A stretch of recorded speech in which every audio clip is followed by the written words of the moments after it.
Hello and welcome to this episode of the Triage Method podcast, the final episode in the women's series. I think for most of 2022 so far, we've just been talking about women's health, everything related to health, fitness, screening, everything. I like to think we've covered most topics at this point, but it can be a lot to put it together. So what we're going to do today, myself and Nicola, is run through a bit of a review session, I guess, where we just run through some of the key points with an emphasis on a case presentation at each of the most important lifespan points. And I think that would be a good place to wrap up. With that said, we're going to probably say this multiple times throughout the podcast, but we've recorded 30 plus hours of content. We simply can't go into detail on every point in a review episode. So if you find that we're, glossing over something, there's almost certainly an episode previously that we've recorded that's an hour plus on the topic in detail. So do make sure that you refer back. All right. So what we'll do is we're going to go through a case of Triage Trina. So she'll be Trina going forward. And basically what we've got are 4 phases. And we're going to discuss each of these important points in the lifespan, discuss some of the things that might come up. And then obviously we'll touch on the women-specific considerations. Some of these aren't just specific to women, but we've tried to emphasize those. So our first touch point, Trina has come to us for coaching at Triage at 20 years of age. She's on a vegetarian diet for health and weight loss concerns. Okay, so she wants to lose a few kilos, and she just wants to generally mind her health. So she's on a vegetarian diet. She's also had a recent diagnosis of PCOS, polycystic ovarian syndrome, and she's now keen to just take steps to look after her health. And, we speak to Trina, we send her the questionnaire, we ask her some questions, and she says that she has an irregular menstrual cycle. So she said that it varies in length. Sometimes it's 2 weeks over the average, sometimes it's average, sometimes it's a bit under. There's variation in the amount that she's bleeding as well. So there's some variation there. It's irregular. She also experiences bloating and cramps, so some GI symptoms. And in particular, these seem to be worse as she approaches the end of her cycle towards her period. And that's often for her, she says, an indicator in the week prior that, okay, my period's coming soon. And that it impacts her training, it impacts her diet. So it's something that's important for her to bring up. And then finally, she experiences occasional binge eating. She's struggled with her body image a bit, as she's come into her early 20s now. She's had this diagnosis of PCOS. She's gained weight recently. So she's a bit, uncomfortable with her body, and she's been struggling with that. And that has led to, or been associated with, a bit of a binge restrict cycle that she's been trying to address. So as we deal with Trina in this first phase at 20 years of age, what are some of the things that come to mind for you, Nicola, that we might want to address, think of, consider at this point in time? Yeah, so I suppose with Trina, she's had a recent diagnosis of PCOS, so that can be a pretty big thing, in any woman's life. So it's really going through that diagnosis, with her when she was diagnosed, how she's kind of been coping with it since, has she gotten kind of enough information on PCOS and how we can not cure it, but help a lot of the symptoms kind of through diet and exercise. So kind of knowing, what she knows is important. And kind of, just going through that with her. So that'll be the first and foremost. Then looking at kind of vegetarian diet. So she mentioned there that she's looking at it for health and weight loss. So I really just kind of, exploring that with her. Again, how, how far into a vegetarian diet has she gone? Does she kind of know about potential nutrient deficiencies that she might be more susceptible to? How is she kind of, managing a vegetarian diet? And particularly if it's for kind of reasons for health and weight loss, what was her diet like before a vegetarian diet? What is it like now? What has she done for weight loss? So those are kind of the first things that I'd be thinking of, and particularly when someone says vegetarian diet for health and weight loss. Are they kind of open to eating maybe a little bit of meat or kind of a little bit of fish? Because we know obviously those are healthful things. So that would be kind of, first of all, what we'd be going through. And then for, menstrual cycle, it's good that she kind of notices that, particularly she's getting the bloating and the cramping coming up towards her period. She knows that she's in a regular cycle. So that indicates to me that she's probably already tracking her cycle, which is fantastic. So we know that that's really important, just to kind of get a handle on her symptoms, particularly if her menstrual cycle is irregular. There's still some kind of cues that we can kind of pick up from our body, even if it is kind of, irregular. And then going through the binge eating history. Is it kind of, full kind of binge eating, or is it kind of overeating kind of on certain foods? Is it kind of more tied to more emotional eating? Obviously this is like a big thing, being diagnosed with PCOS.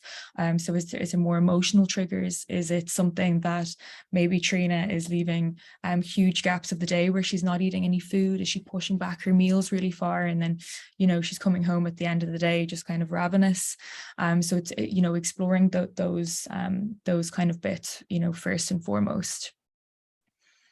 Absolutely. And I think that there's a lot that you touched on there. I think the first thing was probably in relation to PCOS and what she knows. What we often explore with our clients as well, especially when they've got a diagnosis where we know that there's a lot of misinformation out there in terms of what people should do with their diet. I'll always ask about what do you understand about the role of diet here? What have you been told before? Because we don't know why exactly she started the vegetarian diet, and in some cases she might have come across some article that said if you eat chicken and turkey that this worsens PCOS. These types of things. There's so much misinformation on the internet and on social media that you don't know what someone has come across. So I really like to understand where my client is coming from when trying to understand their decision making, and that will go for both the PCOS and the vegetarian diet in this case, because I have had plenty of clients on vegetarian diets, and once they're coming at it from an appropriate place, someone might have ethical concerns, environmental concerns. They might find that their diet is just healthier overall because when they remove meat, they make more of an effort maybe to eat more beans, fibers, foods, vegetables, etc. All that I'm totally for. But in some cases, people have come across some articles that said that if you eat more than 60 grams of protein or whatever, that it's going to harm your health, and this is the cause of heart disease and all these types of things. So I always like clients to make a decision from an informed place rather than a misinformed place, of course. And I think PCOS and plant-based diets are two things that come up there that's really important. I suppose the other thing then is that sometimes when people approach changes in their diet, they might want it to do more than it can. So for example, in this case, the bloating and the cramps, we kind of want to establish, how severe is that? Is this clearly within the realm of the pathological side of things? Maybe something she should speak to her GP about in relation to her PCOS or whoever she's working with? Or is this something that is within the normal kind of PMS range of symptoms that a woman might experience? So that's something that is important to try and establish, because in some cases, as we get someone on a regular healthful diet, their GI symptoms might improve, but they mightn't go away totally. And I think setting expectations there is quite important, because I think this is something that has proliferated in recent years, that I've seen a good few people post about the menstrual cycle. Some people saying, influencers in particular, saying that if you have any symptoms around your menstrual cycle or around menses, your period in particular, that's a sign of an unhealthy body. But that's a real reach, you're the doctor, Nicola, but do you think it's totally realistic for people to live in a healthy way and get rid of all symptoms around their period? Is that realistic? Yeah, I think where that's coming from is there's a lot of women with really debilitating symptoms, Yes. which aren't normal. But what's happened, which happens with everything in the fitness world, is that it's just kind of swung so far in one direction And now people are saying that you shouldn't have, any symptoms. Like we're still experiencing, these, hormonal changes, like literally the lining of your womb is breaking down, you are going to have, most women will have some kind of symptoms, but you should be able to relatively be able to go about your day-to-day life, yes, but not necessarily symptom free for most women. So at this point in time, Trina, she's 20 years old. So we've discussed her diet. She understands, the pros and cons of a vegetarian diet. She's, trying to do that in a healthful manner. She understands her diagnosis of PCOS. She's liaising with her doctor on that. And we feel like we're kind of getting somewhere now. Is there anything in particular that, I suppose, just to touch on before we move on, that you talk to maybe some of your clients about in relation to the body image side of things? Like for a young woman like this who's maybe struggling a bit with her body image, is there anything in particular that you might discuss or screen for? Yeah, I suppose that the biggest thing in here is, what are they comparing their bodies to, particularly with a lot of, young girls. And I think if you were to scroll through, a lot of girls in between, probably the ages of, 14 and 20 something, if you were to scroll through their Instagram, is it just kind of like different models or fitness models that they're scrolling through? And these are the only kinds of bodies that they're exposed to. So it's kind of, asking to that, like what are you comparing yourself to? Are you comparing yourself to yourself years ago as well? So like what is your ideal body image? What does that mean to you? What does that look like? Why do you want to kind of strive towards that? And like really for a lot of women, they'll come with poor body image. They'll they might kind of sign up for coaching or personal training based on that, and often kind of just trying to kind of switch the focus from completely kind of body kind of perspective to more kind of like performance goals in the gym, and trying to get them to focus on food, like eating in a way that kind of makes you feel good, and kind of eating kind of more kind of healthful foods. Weight loss is like a part of that as well, for many women, but not just kind of only rewarding weight loss essentially. So a lot of it can come from that. But just to, I suppose, a note to mention on the diets kind of before we move on, both kind of vegetarian, like PCOS, like endometriosis, kind of, most, what I say to clients is kind of, most diets, like we're trying to do the same thing nutrition wise, like for most people, kind of men, women, for the general population, we're generally looking at, kind of having more fiber in, eating a range of kind of, fruits and vegetables, kind of decreasing saturated fat. But so that's kind of in general for everyone. But I suppose for, things like PCOS, endometriosis, there, a lot of these will help your symptoms. So improving the diet in general is going to be helpful. But particularly for someone like with PCOS, endometriosis, if we're really focusing on improving the quality of the diet, that can and will help symptoms. So it's just that we're still looking at the same kind of general nutrition guidelines, but there's a few kind of specific reasons kind of why it might be more helpful for PCOS, endometriosis, etc. Perfect. And in the episodes that we did on those respective topics with plant-based diets and also PCOS, we did touch on some more specifics. So if you want some specifics in terms of the the nutrient side of things, then do go back and listen to those episodes. Absolutely. But for now, I think we've done a good, I guess, initial discussion of Trina at age 20. So she comes back to us. She's 26 now. She's pregnant, and she wants to make sure that she trains and eats right for her and baby at this point in time. Okay, so that's her main concern right now. She is concerned about some of the nutrient deficiencies from her diet potentially harming her baby. So she's heard some things about, I don't know, supplements and potential nutrient deficiencies that are important in pregnancy. She wants to discuss that. She's also, her body image is improved over the intervening years. So she's, being to the gym, she's feeling, a bit more confident in herself. But now she's kind of at the point where, this is her first pregnancy. She wants to have, somewhere between 2 and 4 children, she says. and she's worried about the changes permanently on her body. She's heard a lot about, women getting pregnant and never getting back to their fit body. So she's a bit concerned about that. And then she's also heard about some women with pelvic floor problems. So with her kind of, her work and going to the gym and these types of things, she's concerned that that might be an issue for her. So they are her main concerns at this point in time. So at 26, what are we thinking now in terms of the main things that jump out from that history, I guess you could say, with Trina in this case, Nicola? Yeah, so with nutrition wise, she's concerned about nutrient deficiencies. She probably has an idea in her head of what that looks like, or what in her diet that she's most concerned about. Is it that she's, not eating enough of certain type of foods, or maybe that she's, eating, like she's a history of binge eating. So maybe that she's worried that she's eating too many kind of, processed foods.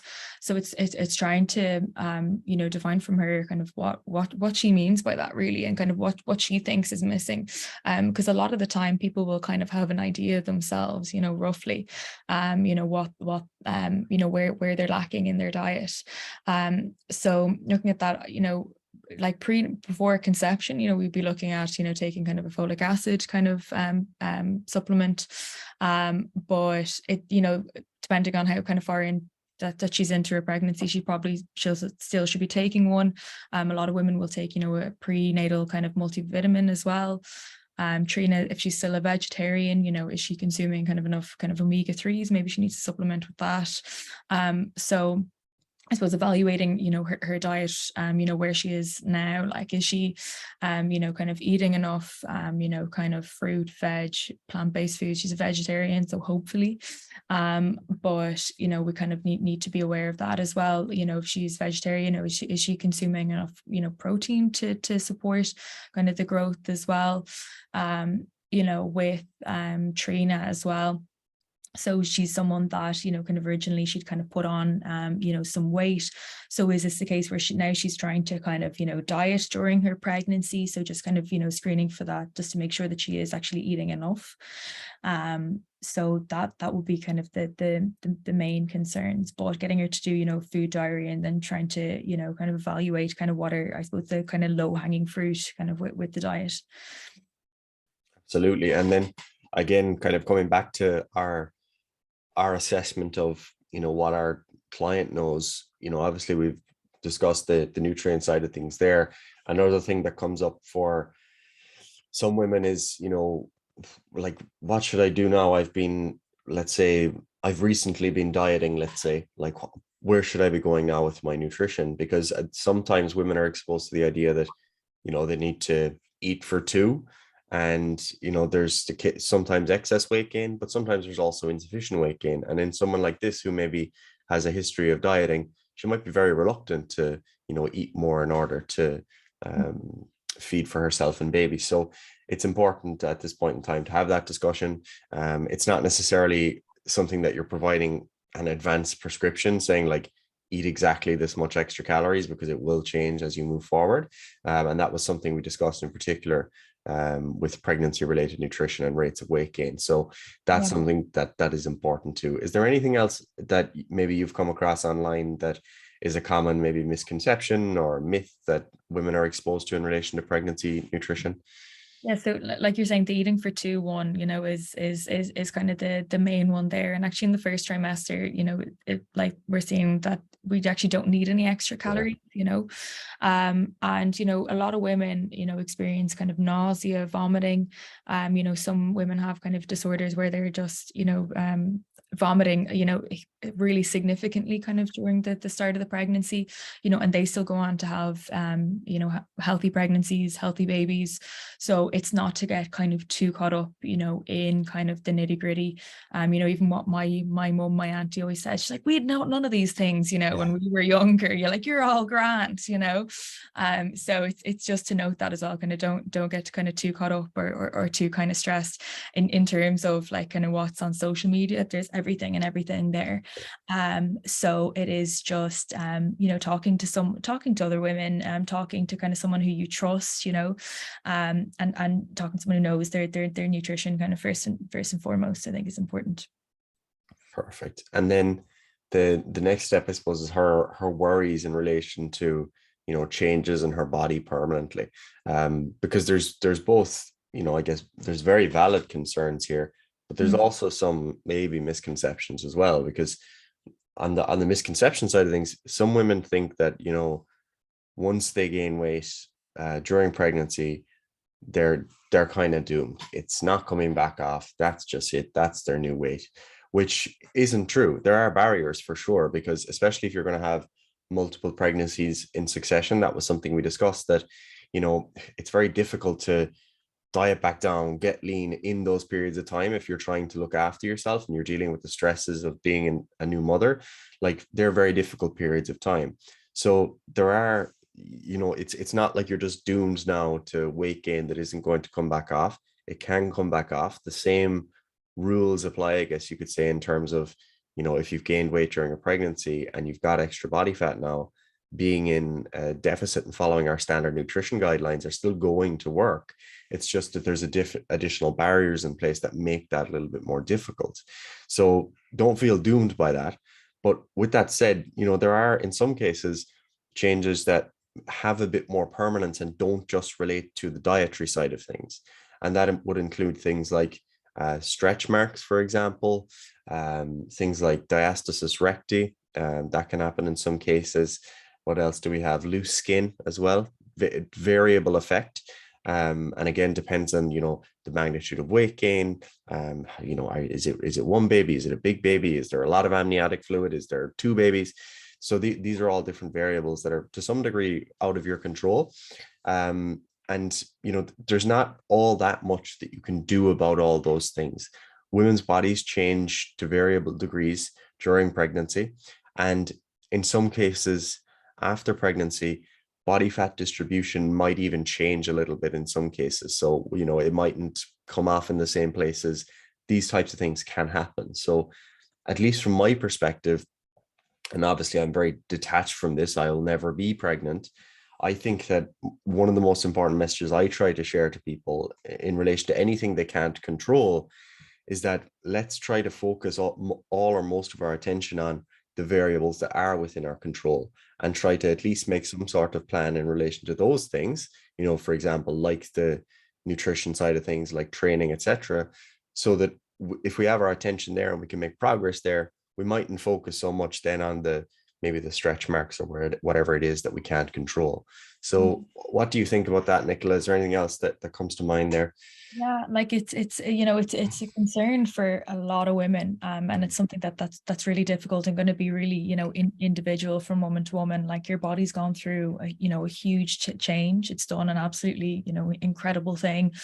And I think, even like I was saying, even going back to social media, trying to follow other mothers, other new Yeah, mothers is important. Again, talking to other women who've had children, and just trying to kind of normalize these changes as well, and not thinking about trying to get your pre-baby body back. It's your body has changed, and it is just kind of going more towards acceptance of that. That's not saying that you can't lose weight kind of postpartum or anything like that, or that you still can't work on body composition goals or anything like that. But it is still a change in your body, and it is trying to be more accepting towards that, and that'll take time and practice, really. absolutely. And then I suppose the final step for Trina, at least at this point at 26, is that she's got some concerns about pelvic floor problems. She thinks that might be an issue. And I suppose one of the things that comes to mind for me here is that some of this is difficult to predict, in that if it's your first pregnancy, you don't exactly know how it's going to go, because you can have variable degrees of perineal tears, for example, in some women. You might have to, you don't know if it's going to be a vaginal delivery or cesarean section. There's all these different things that are kind of unknowns at this point in time. And if you haven't had a baby previously, there just are a lot of unknowns. With that said, pelvic floor dysfunction and pelvic floor exercises or rehab, etc., are legitimate concerns and things that can actually be addressed, and it might be something that you work on in the postpartum period. But is there any kind of general advice or things that come to mind here in relation to the pelvic floor? Yeah, so the pelvic floor is one of those things that, there's women go through all these different life stages, kind of, pregnancy, menopause, etc. And a lot of women, don't know about, with the changes through pregnancy or menopause, because they're like, I'm not there yet. I don't need to know it. But really, I'd encourage women to know what, the steps that are involved in, all these different life stages, and particularly, pelvic floor dysfunction. It isn't kind of limited to, women that are kind of that have had kids, that are women that are going through menopause.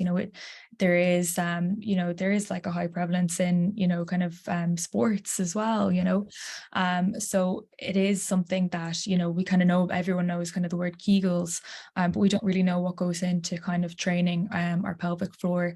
So with Trina, there are things that she can do, kind of while she's pregnant, even before she's pregnant, and it's just about getting more kind of, I suppose, in touch with your pelvic floor, kind of knowing what it kind of feels like to kind of contract it, relax it, because most women kind of don't, and it might only be something that they're kind of getting in touch with, when there's an issue, and when there's an issue, really, when there's pelvic floor dysfunction, it is something that you want to see a specialist for. Okay, it is what that you want to, get fully addressed. It's kind of beyond kind of the scope of a personal trainer really to be diagnosing or treating pelvic floor dysfunction. But that's not to say that you can't, do exercises to again just kind of have more of a connection with it. And a lot of that is even just trying to get used to kind of breathing kind of down into the stomach. So just kind of getting connected with your breath. A lot of women only kind of breathe into their chest, and you'll kind of notice this, even doing kind of personal training when you're trying to get them to kind of brace their core, and they just take a big breath into their chest, and a lot of that comes from, us trying to kind of, suck in, kind of, make ourselves smaller. So we're not used to kind of breathing in into our belly, and that kind of sucking in as well just kind of creates this kind of, downward pressure kind of onto the pelvic floor, which can just kind of make it quite contracted. So a lot of it is kind of, kind of breathing exercises, learning how to contract it, and release it is a good start kind of before there's any kind of dysfunction. Absolutely. And there are actually physiotherapists as well that specialize in pelvic floor dysfunction and pelvic pain as well, because it's not just the dysfunction in terms of its function, but also in terms of pain. Women can have pelvic pain that might require addressing as well. Obviously, as she goes through pregnancy, we discussed this in detail, there are other musculoskeletal concerns as well. There are changes in the body in terms of its implications for training and things like that. So if you want more detail on that, do refer back to the full episode on training in pregnancy. Yeah.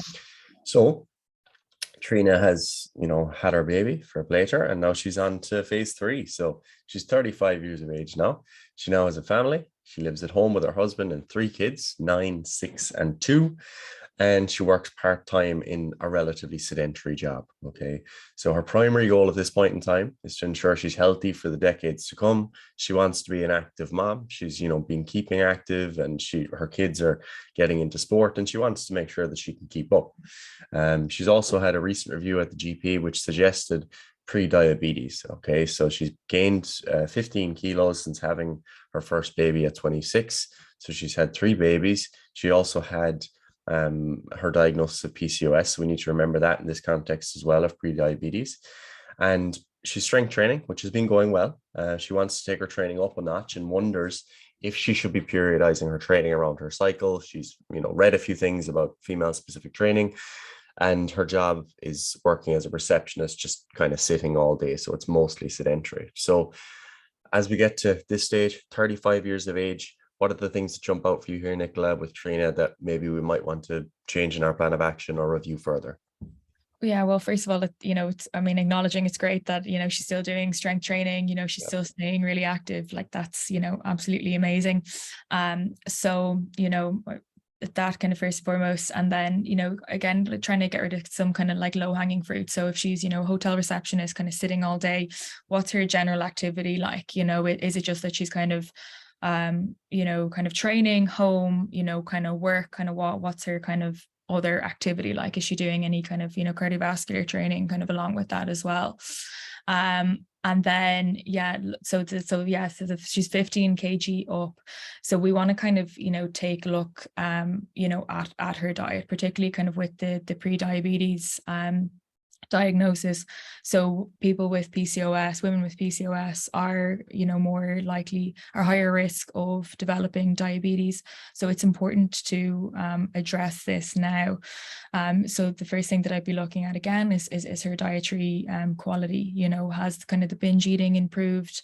What's the big thing with PCOS? Well, what gets kind of a lot of the headlines is carbohydrates, and that's just because PCOS, that can be associated with kind of hyperinsulinemia. So a lot of kind of insulin kind of in your blood, kind of not going into the muscles, into the other cells, into the cells.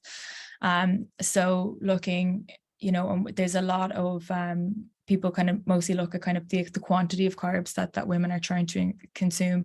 But really we want to also kind of look at the quality. So is Trina kind of mostly eating kind of, simple carbohydrates? Is she consuming a lot of kind of whole grains, kind of veggies?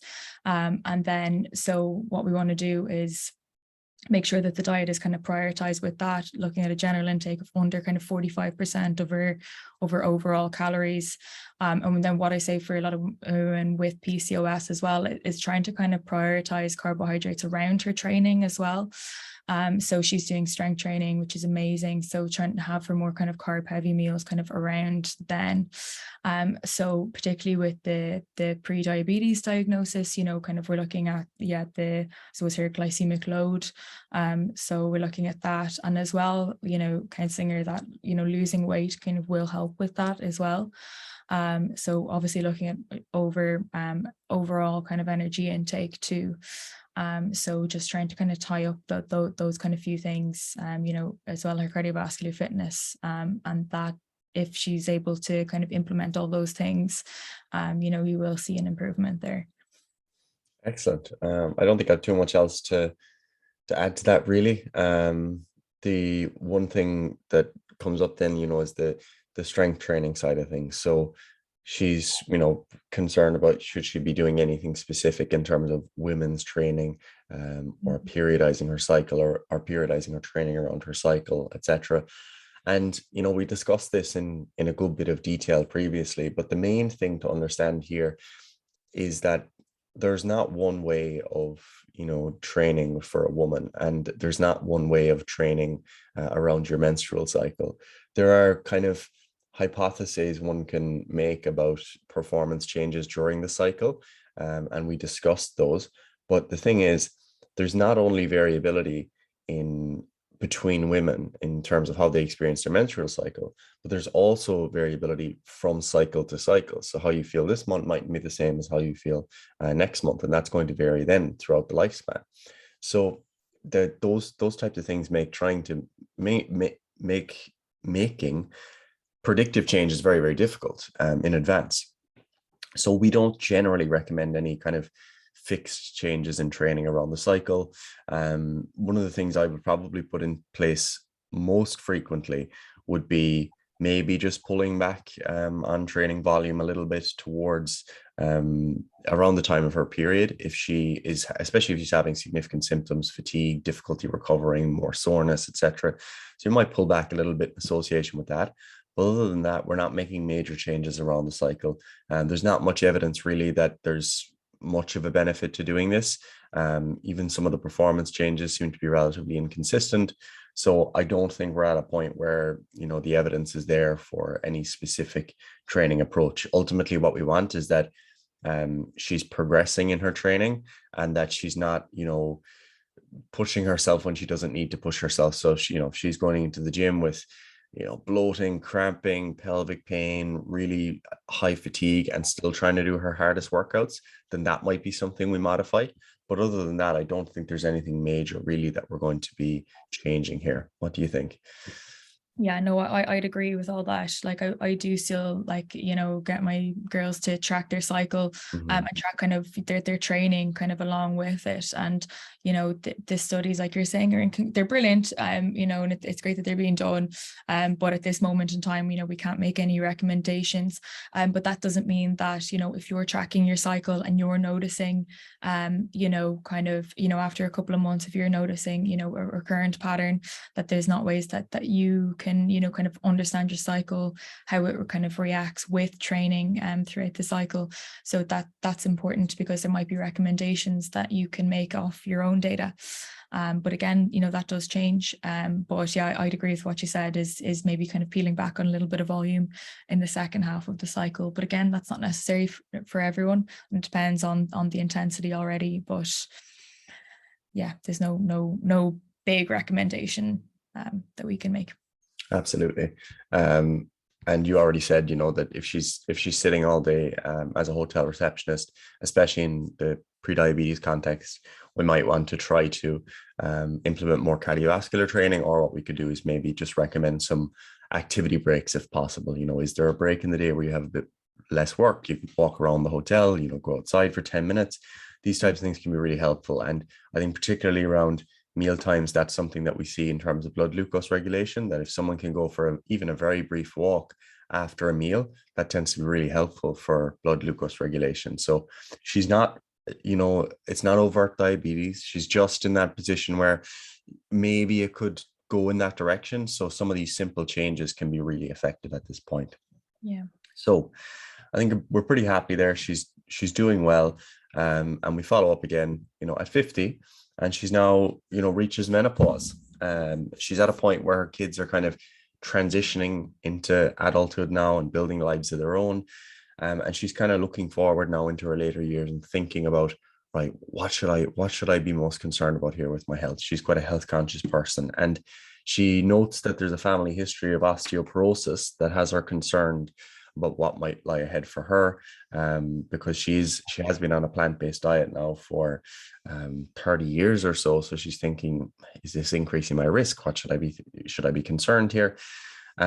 She's also having some, moderate to severe symptoms associated with menopause. So she's reporting that her hot flashes are becoming very severe and making it very difficult at work because they've been increasing in frequency. And then finally, she's, been to her GP recently and noted an elevation in her LDL cholesterol, which was, not too high, but just above the normal range, along with the mild elevation in blood pressure. And because of her positive family history for cardiovascular disease on her father's side, he had a heart attack and then a stroke on her mother's side. She's just a bit concerned that maybe she should look after this. So the cardiovascular disease, osteoporosis, they're her main concerns in terms of future health, and then also those hot flashes. So are these legitimate concerns? Should she be concerned? What do you think? Yeah, so this is, kind of, and just echoing back to one of the points that I made earlier, and why we had, Trina through the lifespan, is that, we can kind of tend to compartmentalize, women's health as like, kind of, menopause, pregnancy, they don't apply to me, so I'm not going to learn about them. Not that I don't need to learn about them now. And a lot of women will, go into a lot of research about their pregnancy and like postpartum. But menopause is kind of one of those ones that, even women going through the menopause just avoid, just they don't want to know about it. And so that like there's a lot of kind of really important things here. So again, like asking Trina, like what does she know about the menopause? What does she know about the symptoms? What does she know about the changes, the things, maybe the increased health risks that she might be kind of more susceptible to? And again, kind of two kind of red flags there are the family history of osteoporosis and the family history of cardiovascular disease as well. So again, we went into a lot of detail about these kind of in the last episodes. So, we are at an increased risk of, osteoporosis, process related fractures as well. When we're going through the menopause, average age of menopause in Ireland is 51. So she's, likely, gone through the perimenopause as well, that kind of lead up to the menopause, particularly when you're experiencing a lot of symptoms. So, like, does she know that she's an increased risk of osteoporosis related fractures? Does she know that she's an increased risk of cardiovascular disease?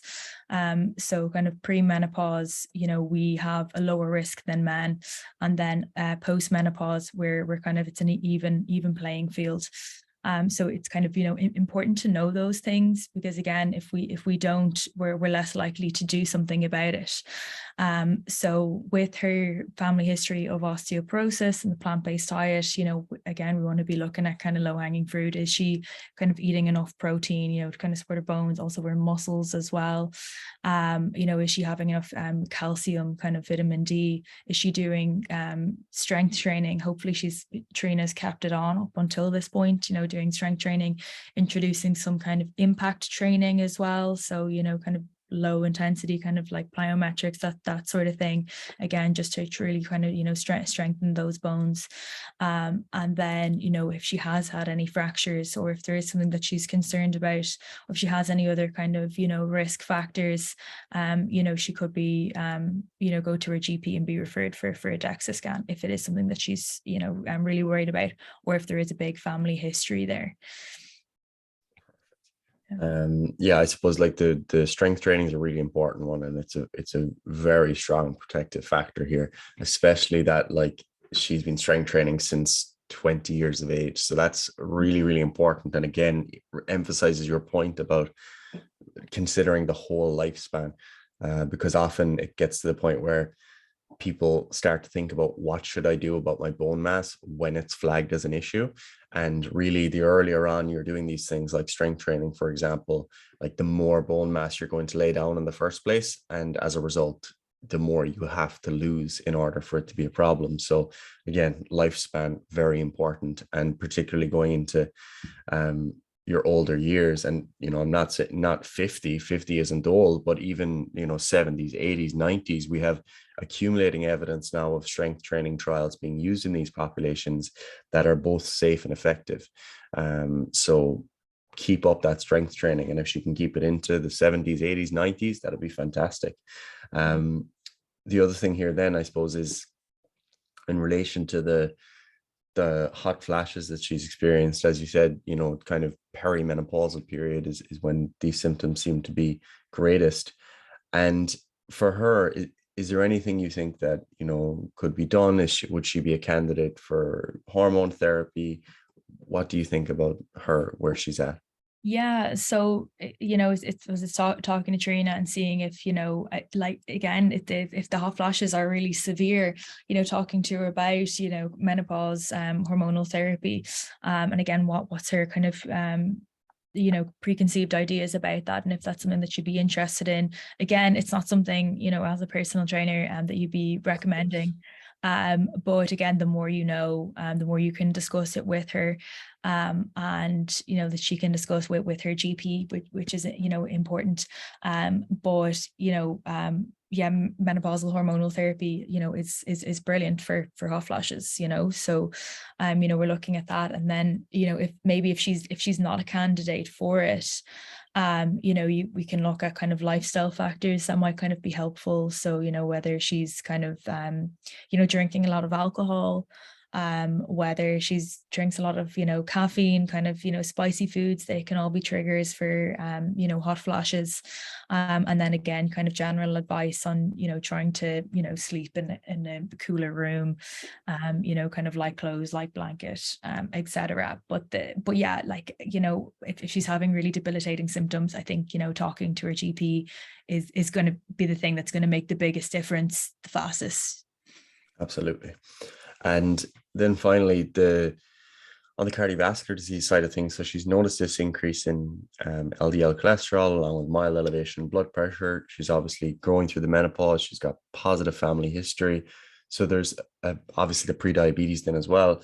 There's a few different things coming together that might, flag that here as, okay, this is a cardiovascular disease risk is important for Trina, and something that might require addressing. This obviously starts from the dietary side of things, in terms of how has her diet been? Has it changed over the years? Has she maintained her kind of plant-based diet? Is that looking like a high quality plant-based diet, or is it more of a westernized plant diet? Is she consuming a lot of, I guess, pre-packaged plant-based foods that might have lots of salt in them? Is she consuming lots of plant-based foods that are high in saturated fat? These types of things that we might want to screen for at this point to see, are there clear dietary risk factors for these mild elevations that we're seeing? So that's probably the first part there. We know that she's still exercising. We're hoping that she's still active. So, we're taking care of the lifestyle side of things. And then I suppose just one thing to note that I think is important, there does seem to be, at least there's not that much research on this, but from what I last read anyway, there does seem to be a bit of discrepancy in terms of treatment of cardiovascular risk factors between the sexes. So when you see people, or men and women, leaving hospital at discharge, less women tend to be on appropriate, statin and antihypertensive therapy. At least that seems to be the case. That might be an artifact of, the idea that cardiovascular disease is kind of typically thought of as being a man's disease. But that's not the case. A lot of women are impacted by heart disease. So that's something that might be worth, considering. Again, as I said, it's not so clear why exactly that discrepancy exists, or if it always exists in your country, for example, but it is definitely something to be aware of, because I do think even just in the general public, like, this might just be down to like awareness campaigns. People think, oh, like what hurts women? Oh, breast cancer or cervical cancer. And then what hurts men? Heart attacks. Whereas that's just, it's not true at all. I'm pretty sure that heart disease in women still kills more people than breast cancer. Is that correct? Yeah, it's the highest cause of mortality in postmenopausal women. Yeah. So very important thing to be aware of here. So that again is that point at which discussion with GP is so important.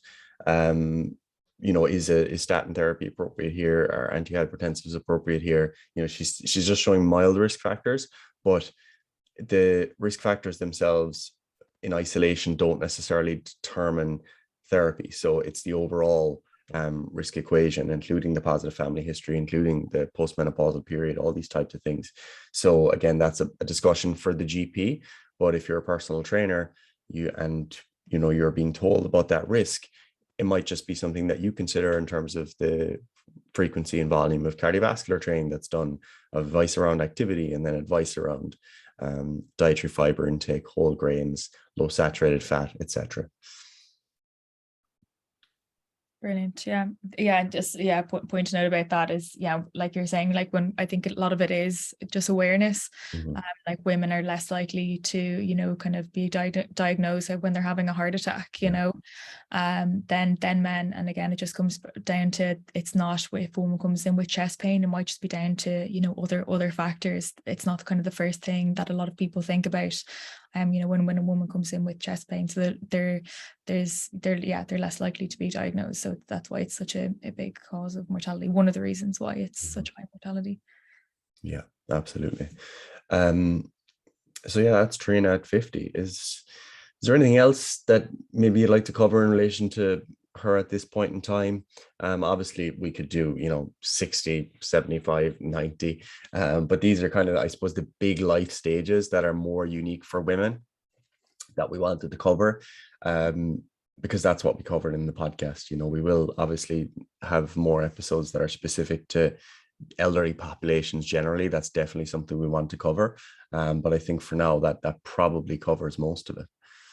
Yeah. I think, just, staying active across the lifespan is one of the biggest things, any kind of form of activity, but like particularly, strength training, just still, trying to kind of get more women into strength training across the lifespan. And even, it's not, too late to kind of pick that up at 50, 60, 70, like some form of weight bearing exercises are going to be really, really beneficial. So, it's encouraging kind of your friends, it's encouraging your mom, it doesn't have to look like, training in the gym, kind of using whatever kind of equipment you have at home, can make a big difference. Absolutely. And I think that, in particular with strength training in relation to the osteoporosis, I think a lot of people throw that to the side as a concern until it's very late, because Yeah. people don't appreciate why that might be important, because you don't really, it's so detached from you at this point in time, let's say in your 20s and 30s, thinking about, what a fracture might do to you in your 70s and 80s. But, you've seen these in the hospital, I'm sure many times, when people get things like hip fractures, even, spinal, vertebral fractures, these types of things, they can be very debilitating. They can have massive impacts on your quality of life. And not only that, especially when it comes to things like hip fractures, they're also associated with a very high mortality rate. And you probably don't think of that when you're young, because it's like, oh, well, it's just a fracture. People get fractures and then they get a cast and it heals. But it's a lot more complicated when you're already elderly, and especially when it comes to the interaction there between sarcopenia and osteoporosis, where if you've got, low levels of muscle mass, then you get a fracture, then you're, immobilized. Now you're losing more muscle, and now your function is permanently affected. So some, elderly people will go from being able to mobilize and be independent themselves to having a fracture, having complications, losing muscle, losing strength, getting an infection in hospital. And that can either be fatal, or they might be very dependent on others now for the remainder of their life. So there can be huge events like that that are really, really Yeah. important. So I guess the message there is, the earlier you start strength training, the better. And of course, other factors are important in osteoporosis as well, like the dietary side of things. But think about it early. Don't leave it too late. Yeah, absolutely. And as well with nutrition, like I was saying, that a lot of the recommendations are general for a lot of the Yeah. population. The thing is, like I was saying, with PCOS, endometriosis, some of the menstrual cycle like issues, that they're kind of more specific with them because they can kind of help with the symptomology. But really, kind of what I say to a lot of the women that I train, if they're having issues kind of with food, maybe if it's kind of binging, they're also looking kind of for weight loss, is sometimes trying to actually, instead of kind of having weight loss as kind of the first kind of primary goal, trying to improve kind of diet quality first, and then kind of looking at weight loss, because the thing is that if our diet is crap, and again going back to someone who's vegetarian but having this kind of like westernized version of a vegetarian diet, where they're just having these kind of meat substitutes in the whole time, like your diet's going to catch up with you eventually. And kind of when you're younger, you can get away with it a lot more, and that's why things like it's more kind of prominent in endometriosis, PCOS, when someone's diet is crap, but it will catch up with people eventually. So it is kind of trying to prioritize kind of diet quality, and then kind of not necessarily, you can do the two at the same time, but if you're not kind of managing kind of weight loss and dietary quality at the same time, I would, well, not, again, depends on the person, but definitely looking at the quality first. 100%. So that covers everything, all you need to know about women's health in one review podcast. No, in all seriousness, guys, if maybe this is the first episode you listened to and you enjoyed it, and if so, then do go back and listen to the whole series, which would be great, or at least pick the episodes that maybe are most relevant to you or most of interest. I do think this is a very important area. I think that, as you said, a lot more women are getting into strength training over time. A lot more women are present in the gym, all of which is fantastic. But for personal trainers, particularly given it's a male-dominated industry, it is important to dig a bit deeper on some of these topics and try to understand both the personal lived experience, I guess you could say, and the more medical, physiological aspects of being a woman. So I think that covers everything. I hope you guys enjoyed the series if you've been listening all along, and we look forward to the next one. So if you enjoyed the podcast, as I said, please do recommend it to others, share it with others, listen to more episodes, leave a rating and review. That'd be fantastic. We also have a newsletter that we put out. So if you subscribe to the Triage Method newsletter, you'll get exclusive content along with the latest podcast, content recommendations, etc., to your inbox. We also offer coaching. So if you'd like to work with myself, Nicola, or other members of the Triage team, we do have spaces available when you can apply below. We have the Coaches Corner, which is an educational platform. It will be evolving soon. It's not going to be there for too long. So if you want to access the content, you can subscribe again below. And of course, follow us on our social media at Triage Method. You'll find all of the coaches at Triage on the Triage page. Lots of content across multiple platforms. So make sure that you're following. So we'll see you guys in the next one. Thanks very much for joining me, Nicola, and we'll see you soon.